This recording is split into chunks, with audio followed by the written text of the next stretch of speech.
Alright guys, what's going on? This is part of my walkthrough, but basically something I forgot to do that I didn't know about until I was going to beat the game was this, so hopefully you guys will find this helpful. But this is going to be the full walkthrough with the power plugs and where to plug all three of them in, as well as all of the cutscenes involved with that. So I wanted to show you guys all the cutscenes and where to go for this. I have a condensed version of this video on my my main channel. I decided to put on my main channel for our view purposes, but here you guys go.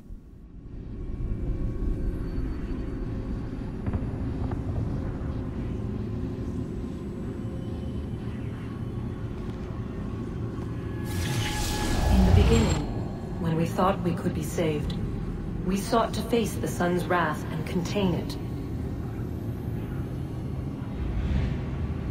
4 towers would be built to pull her fury into this place and dispel it.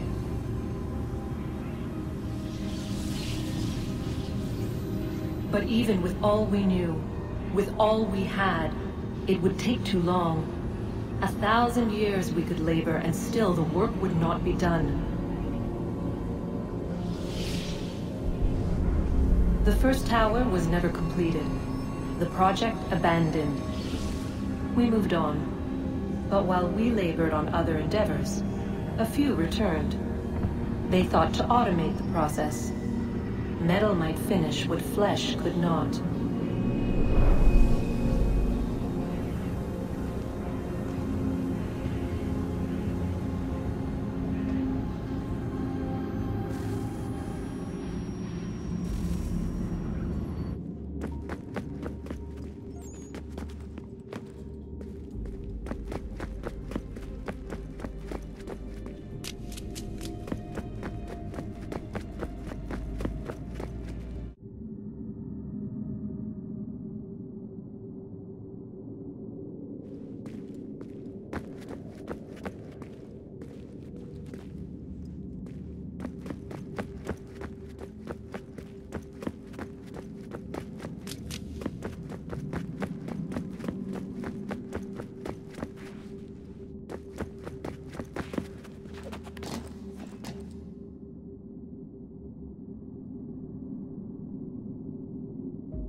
If we could not meet the sun's cruel embrace, perhaps we might rebuke it. Already we could generate the fields to protect us in times of strife. But these were small and simple things. To replicate them on a scale the size of a world, we lack the energy to make it so. Half the world, they said then. It is better than none at all. We tried. Again, we failed. A quarter, they asked. Even this we could not do. A 1/6, an 1/8, a 1/10, they cried. The answer was still the same. Perhaps in time a city might be spared. But it was time we did not have. So we moved on.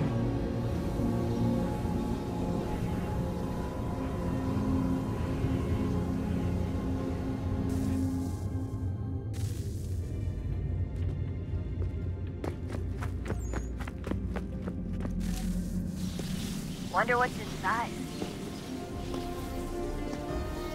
Only one way to find out.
certain in its existence and only awaiting discovery?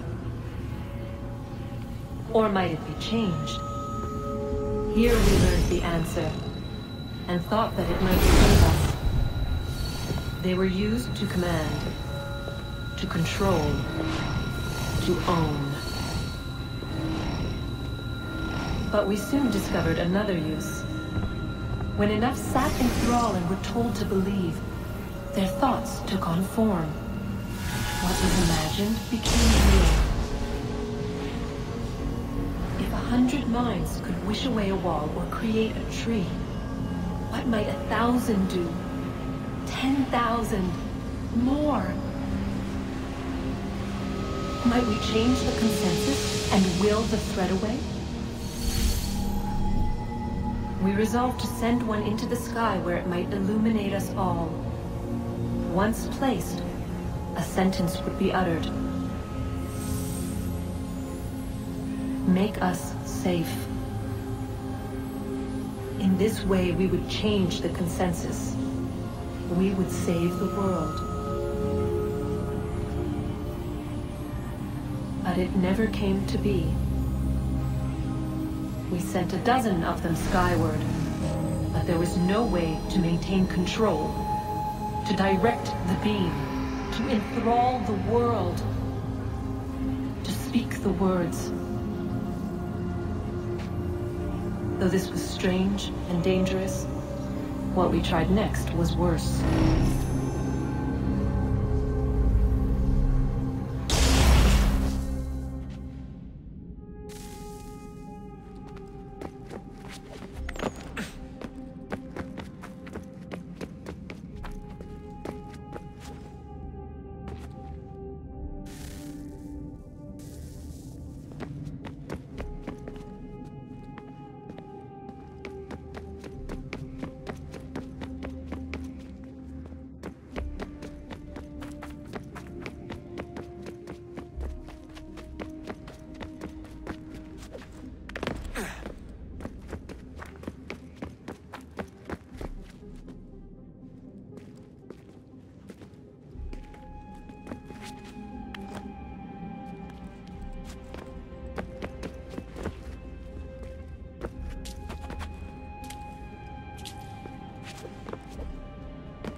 Our first instinct was to travel back, to change the past.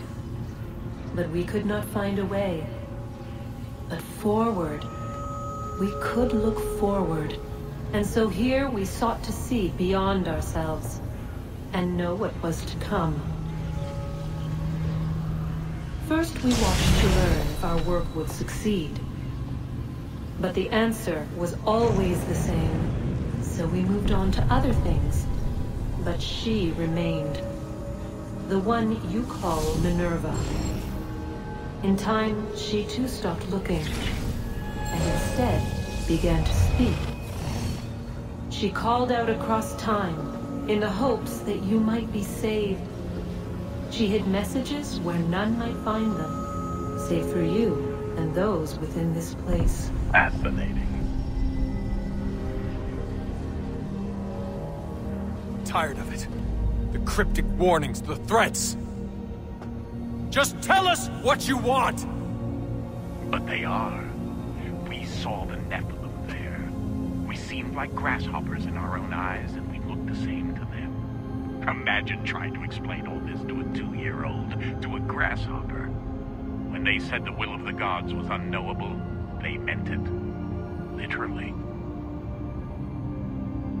I killed her, you know.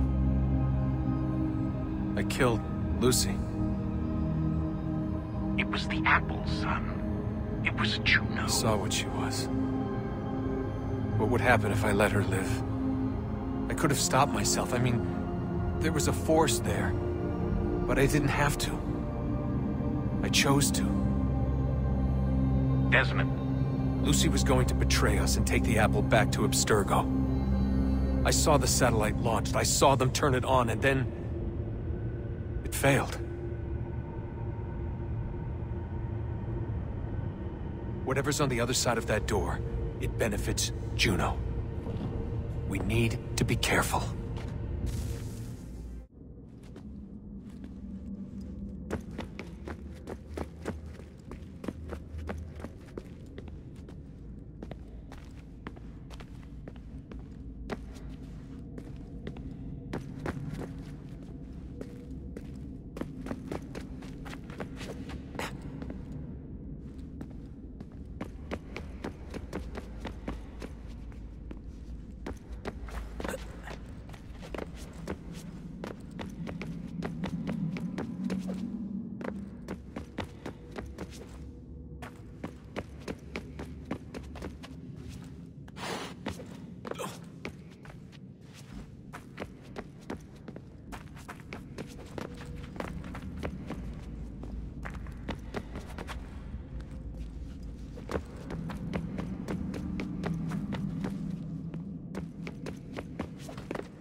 Tell me today.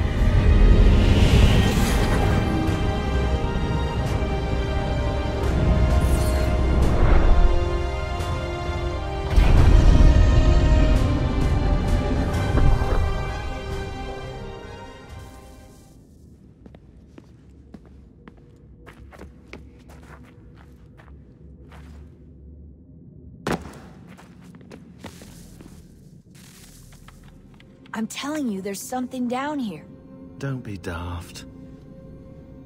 I don't know, maybe they were sleeping or something and we woke them.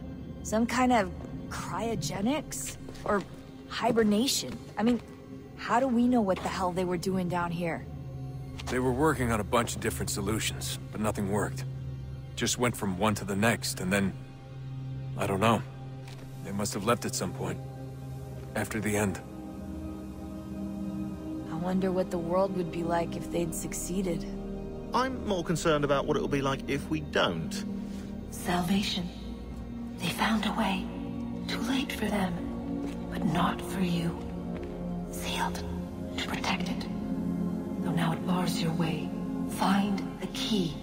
The past will tell.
Approached.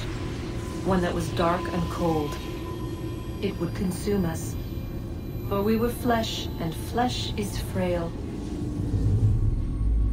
Though suits and shields might offer comfort, Such adornments would not suffice. Not to save us all. So we sought to change what we were. In this manner, we might thrive in a world made poisonous. It was Aita who volunteered to see if it might be done. Aita, my husband, my love. In the end, it changed him, ruined him. He was made a prisoner of the machines. The body might survive, but his mind became brittle to the touch. He begged me for release, for days, for weeks, for months. I pleaded with him to give us time to find another way. But there wasn't one. Not for him. Not for us.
What is consciousness but a series of electrical impulses?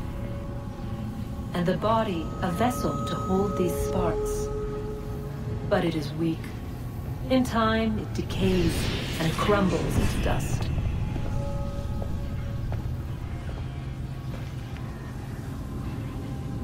We asked ourselves then, what if it might be replaced with something stronger, something better? So we forged a new vessel, one that might endure. It proved easy enough to enter.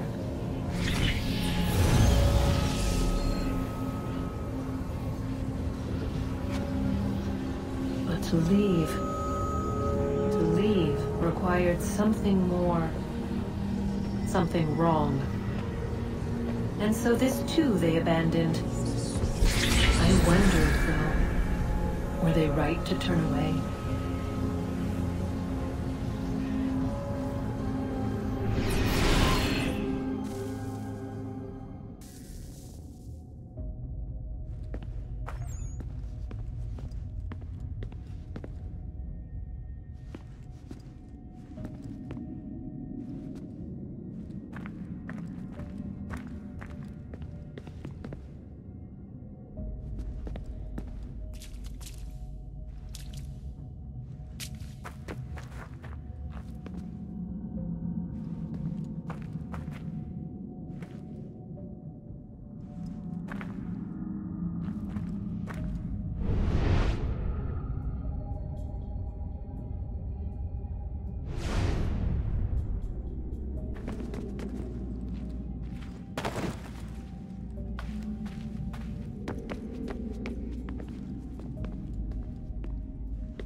Guess this is it. We're right behind you.